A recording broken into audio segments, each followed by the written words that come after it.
Hello everyone. आजको यो भिडियोमा चाहिँ म हजुरहरुले why should you use Brave browser को बारेमा भन्न जान आँटेको छु. Without wasting further more time, let's get into our video. Number 1 reason Brave browser किन युज गर्नुपर्ने हुनेछ भने हजुरहरुले चाहिँ Google Chrome मा चाहिँ हजुरहरुले चाहिँ 3 times slower हुन्छ Google Chrome चाहिँ र Brave browser चाहिँ 3 times faster हुन्छ Google Chrome भन्दा. कसरी भने Brave browser ले चाहिँ सबै ट्र्याकर्स ब्लकर्सहरुलाई सबै ब्लक गरिदिन्छ. यानी कि जहाँ हजुरहरुले चाहिँ ट्र्याक गर्छ नि वेबसाइटहरुले कुकीज माग्छ नि हजुरहरुले देख्नु पनि भएको छ होला एक्सेप्ट र डिक्लाइन गर्नु भन्छ. त्यसमा चाहिँ Google Chrome ले चाहिँ एक्सेप्ट गर्न खोज्छ र Brave browser ले चाहिँ त्यसलाई डाइरेक्टली ब्लक गर्दिहाल्छ. त्यसैले गर्दाखेरि चाहिँ Brave browser चाहिँ एकदमै धेरै फास्टर छ Google Chrome भन्दा. नम्बर 2 बेनिफिट के छ भने हजुरले Brave browser युज गर्नु भएको भने चाहिँ के छ भने awesome इन्टरफेस. यानी कि Brave browser को चाहिँ एकदमै धेरै राम्रो इन्टरफेस छ. हेर्दाखेरि पनि एकदमै क्लीन लुक, एलिगेन्ट लुक र Google Chrome को चाहिँ मलाई त्यति लागेन है इन्टरफेस चाहिँ awesome. यानी कि Brave browser चाहिँ एकदमै awesome लुकिङ छ. नम्बर 2 रिजन त हो हजुरले युज गर्नुपर्ने Brave browser लाई.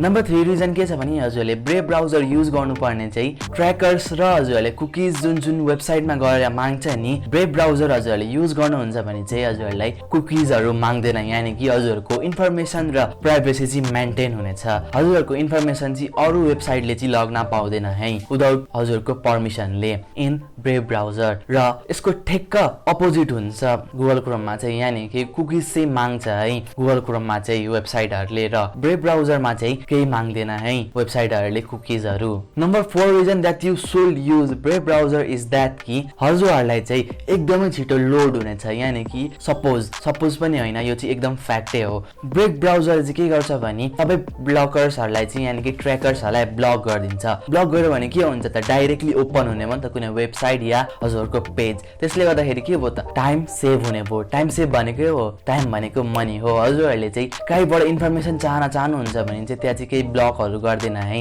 Google Chrome ले चाहिँ. र अर्को साइडमा चाहिँ Brave browser ले चाहिँ सबै ब्लक गरिदिन्छ. नचाहिनेहरु एडहरु पनि ब्लक गरिदिन्छ. त्यसैले हजुरहरुले चाहिँ Brave browser लाई चाहिँ युज गर्नै पर्छ.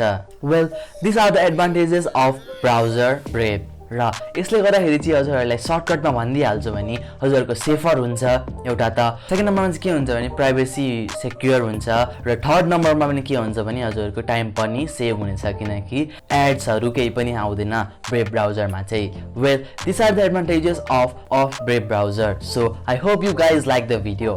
If you guys are liking this video, then please give it a thumbs up. So अब हामी डिस्कस गरौँ किन चाहिँ Brave browser लाई चाहिँ एकदमै धेरै पपुलर भनिन्छ. किनकि Brave browser ले चाहिँ एउटा त एडै देखाउँदैन. यानी कि हजुरले यो भिडियो हेरिराख्नु भएको छ भने YouTube मा Google Chrome मा हेरिराख्नु भएको छ भने हजुरको एड आउन सक्छ. यो भिडियो खोल्दाखेरि चाहिँ फर्स्टमा एड आयो होला बिचमा पनि कहीँ एड आउन सक्छ होला. तर यदि हजुरले चाहिँ Brave browser मा हेरिराख्नु भएको छ भने एडहरु चाहिँ केही नै आउँदैन है हजुरको Brave browser मा चाहिँ. र नम्बर 2 चाहिँ के छ भने यसको पपुलर हुनुको कारण यो चाहिँ एकदमै हाम्रो प्राइभेसीलाई चाहिँ रेस्पेक्ट गर्छ. यानी कि हाम्रो प्राइभेसी चाहिँ हाम्रो इन्फर्मेसन चाहिँ अरु कुनै वेबसाइटलाई चाहिँ दिन खोज्दैन. हाम्रो प्राइभेसीलाई चाहिँ एकदम सेफ राख्न खोज्छ Brave browser ले.